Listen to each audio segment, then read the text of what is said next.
لوگ کہہ رہے نہیں حدیث تو نہ ہوئی. حدیث تو بھائی یہ اجماع حدیث سے بڑھ کر ہے, یہ حدیث سے بڑھ کر ہے. بعض لوگوں نے پھر میں نے یہ بھی سوال کیا کہ اگر ہر مسئلے پر آپ کو حدیث ہی چاہیے تو پھر آپ ہمارے سامنے حدیث پیش کریں کہ خواتین صفا اور مروہ کے درمیان چلنے پر کوئی حدیث پیش کریں. حدیث میں تو دوڑنا آتا ہے, جیسے نبی نے یہ فرمایا صلو کما رأیتمونی اصلی, جیسے میں نماز پڑھتا ہوں ایسے پڑھو.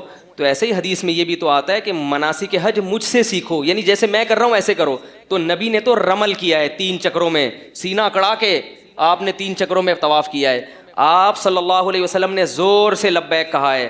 آپ صلی اللہ علیہ وسلم نے صفا مروہ کی صحیح پر دوڑ لگائی ہے. 3 حدیثیں ہمارے پاس ملتی ہیں, لیکن اس کے باوجود پوری امت کا اجماع ہے کہ عورتیں لبیک آہستہ کہیں گی, عورتیں رمل نہیں کریں گی, عورتیں صفا و مروہ میں دوڑیں گی نہیں. دلیل کیا ہے؟ حج ایک عبادت ہے, عبادت میں عورت کی حیا کا عنصر جھلکنا چاہیے. اس کے علاوہ کوئی دلیل نہیں ہے. اس دلیل کی بیس پر پوری امت جمع ہو گئی صدیوں سے. امام ابو حنیفہ, امام شافعی, امام مالک, امام احمد بن حنبل, تمام امت کے فقہا صلحاء کا یہی فتویٰ چلا آ رہا ہے صدیوں سے. حتیٰ کہ اگر آپ 200-250 سال پہلے اہل حدیث کے فتاویٰ دیکھیں گے تو اس میں بھی یہی ملے گا آپ کو. کتنی بڑی دلیل ہے. اب اگر مجھ سے آپ حدیث مانگتے ہو کہ عورتیں الگ طرح سے نماز پڑھیں گی, اس کی دلیل حدیث سے, تو میں بھی تو آپ سے مانگ سکتا ہوں کہ عورتیں صفا مروہ میں دوڑیں گی نہیں, اس کی دلیل حدیث سے. ادھر آ کے چپ ہو جاتے ہیں. میرا مقصد کسی عالم کا مذاق اڑانا نہیں ہے. میرا مقصد ہے کہ جب آپ کا یہ لب و لہجہ ہے کہ آپ ان علماء ائمہ اربعہ کا مذاق آپ اڑاتے ہیں, تو یہ جب وہ آپ سے دلیل کا مطالبہ کر رہے ہیں تو وہاں آپ ایک دم کیا ہو جاتے ہیں, خاموش. ایک صاحب نے یہ بھی کہا کہ پوری دنیا میں عورتیں مردوں کی طرح نماز پڑھ رہی ہیں, صرف بر صغیر کی عورتیں تھوڑا سمٹ کے پڑھتی ہیں نماز. پوری دنیا ایک طرف, یہ پوری دنیا اب ایک طرف ہوئی ہے. آج سے پہلے سب عورتیں سمٹ کے پڑھتی تھی, اب دنیا میں یہ انقلاب آیا ہے. تو ہم آج کے لوگوں کو دیکھیں یا ماضی کے لوگوں کو دیکھیں. ملیشیا میں, انڈونیشیا میں شافی فقہ رائج ہے, اور فقہ شافی کی تمام کتابوں میں لکھا ہے کہ عورتیں کیسے پڑھیں گی, سمٹ. تو اب اگر وہاں تبدیلی آئی ہے تو یہ تبدیلی علم کی کمی سے آئی ہے, کیونکہ جیسے جیسے قیامت قریب آ رہی ہے علم اٹھتا جا رہا ہے. حدیث میں آتا ہے کہ اللہ علماء کو اٹھاتے رہیں گے, کتابوں کو نہیں اٹھائیں گے. کتابیں رہیں گی, علماء اٹھ جائیں گے. لہذا جاہل لوگ وہ کتابیں پڑھ کے کیا کریں گے, لوگوں کو غلط گائیڈ کرنا شروع کر دیں گے. ان اللہ, پھر وہی حدیث کا حوالہ مانگیں گے نا, تو میں حدیث پڑھ دیتا ہوں. ان اللہ لا يقبض العلم انتزاعا من صدور العلماء ولكن يقبض العلماء. اللہ علماء کے سینوں سے علم نہیں اٹھائے گا, بلکہ علماء کو اٹھا لے گا اللہ تعالیٰ. کتابوں کے اٹھانے کا اللہ نے ذکر حدیث میں ذکر نہیں ہے. کتابیں رہیں گی لیکن علمی صلاحیت ختم ہوگی. کتابیں پڑھ پڑھ کے حدیث میں آتا ہے کہ لوگ جاہلوں کو اپنا مقتدا بنا لیں گے. اتخذ الناس جہالا رؤوسا فضلوا فافتوا بغیر علم. علم کی عمق اور گہرائی کے بغیر فتویٰ دیں گے. فضلوا واضلوا, خود بھی گمراہ ہوں گے اور پبلک کو بھی, بولو بھائی, گمراہ کریں گے. یہ وہ دور ہے. تو اجماع کیا ہے, حجیت قطعیہ. تو صدیوں سے اجماع چلا آ رہا ہے, تو آپ اس کے خلاف نہیں جا سکتے. لیکن پھر بھی اگر کوئی گیا ہے, میں تو پھر بھی اس کی شان میں گستاخی نہیں کرتا.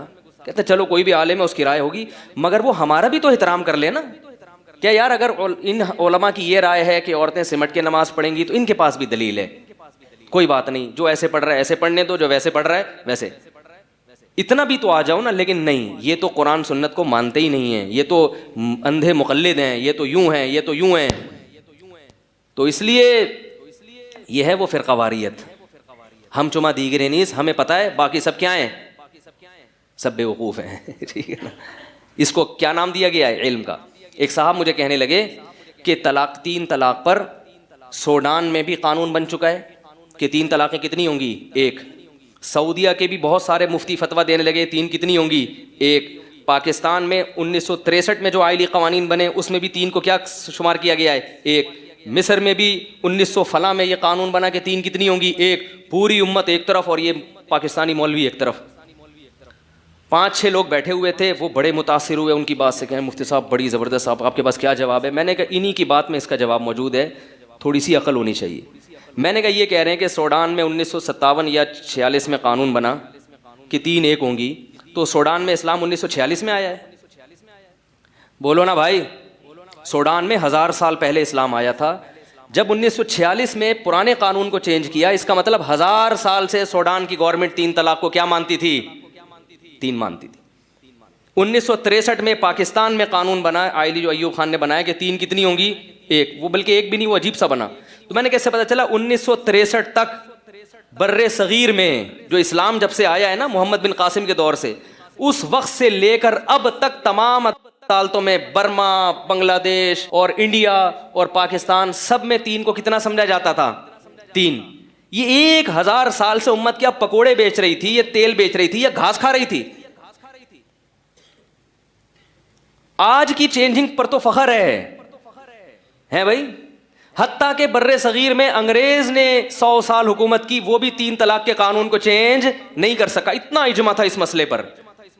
میں نے کہا عرب علماء کو اگر آپ دیکھو تو بن باز سے پہلے, جو مفتی اعظم تھے بن باز, ان سے پہلے ان کے استاذ تھے شیخ آل ابراہیم کر کے نام تھا ان کا, نیٹ پہ آپ سرچ کریں آ جائے گا. ان کے وقت میں پورا سعودیہ متفق تھا کہ 3 طلاقیں کتنی ہوتی ہیں؟ 3. بن باز نے آ کے یہ فتویٰ چینج کیا ہے. ہم بن باز کو عقیدت احترام سے دیکھتے ہیں, عالم تھے, غلطی ہو گئی, لیکن اس غلطی کے آپ تو اندھی تقلید نہ کرو نا اس غلطی کی. اگر آپ دلیل دے رہے ہو سعودیہ کے علماء کی, تو سعودیہ آج کا یا آج سے 100 سال پہلے, بلکہ 100 سال نہیں, جب سے اسلام آیا ہے سعودی عرب میں. اور حیرت کی بات ہے کہ ہمارے سامنے خلیفہ راشد حضرت عمر بن الخطاب کا فیصلہ موجود ہے. اس حکومت کا حوالہ نہیں دیں گے, کبھی انڈیا کی گورنمنٹ کا حوالہ, کبھی سوڈان کی موجودہ گورنمنٹ, کبھی مصر کی. مصر میں اسلام 1000 سال پہلے آیا ہے, اس وقت سے 3 طلاق کو 3 ہی سمجھا جاتا تھا. اب آ کے چینج کیا, اس چینجنگ کو مان رہے ہیں, اور جو اسلام صدیوں پہلے مصر میں تھا وہ کیا تھا؟ غلط. تو وہ جو بیٹھے ہوئے تھے نا بندے کہہ رہے ہیں 14 طبق روشن, بولو بھائی ہو گئے. سعودیہ کی عدالت میں اب بھی قانون یہی, عدالتی قانون کے 3 ہی ہوں گی. اگرچہ سعودی مفتی جو وہ فتویٰ دے رہے ہیں کہ 3 ایک ہوتی ہے, لیکن وہ سارے مفتی نہیں. سعودی عرب میں اب بھی اکثر مفتی فتویٰ یہی دیتے ہیں کہ 3 ہوتی ہے, مگر وہ چونکہ سرکاری سطح پہ اونچے عہدوں پہ نہیں ہے, لہذا عوام تک ان کی بات پہنچتی نہیں ہے. اب بھی سعودی عرب کی عدالت سے جو فتویٰ ہے وہ کیا ہے؟ 3 کتنی ہوں گی؟ 3. کیوں عدالتی فتویٰ ایسا کیوں ہے؟ یہ بھی سن لیں آپ. سعودی عرب میں 1980 یا اس کے قریب میں حکومت کی سطح پہ ایک علماء کا اجلاس بلایا گیا تھا. علماء کا اجلاس, اس میں یہ تھا کہ حکومت نے یہ کہا تھا کہ بھائی اس میں بہت اختلاف ہو رہا ہے, 3 ایک ہوتی ہیں, 1 3 ہوتی ہیں. تو علماء کا ایک پورا پینل بڑے بڑے علماء کا بٹھایا گیا, اور ان سے کہا کہ آپ قرآن و سنت کی روشنی میں بحث مباحثے کے بعد یہ فیصلہ کریں کہ اس میں صحیح رائے کیا ہے اور غلط کیا. تو ان علماء میں 20-25 علماء شامل تھے. صرف بن باز اور العثیمین جو ان کے شاگرد ہیں انہوں نے اتفاق نہیں کیا. باقی تمام علماء نے بحث مباحثہ کر کے یہ بتایا کہ اسلام میں اس کی کوئی گنجائش نہیں ہے کہ 3 کو کیا سمجھا جائے؟ 1. اور پھر حکومتی سطح پہ وہ لا باقاعدہ عدالت کا, بولو بھائی, حصہ بن گیا. تو اس لیے میں آپ سے یہ کہہ رہا ہوں کہ علماء کی اتباع کرو, علماء کو فالو کرو, اور وہ علماء جو آپ کو اجماع امت سے ہٹاتے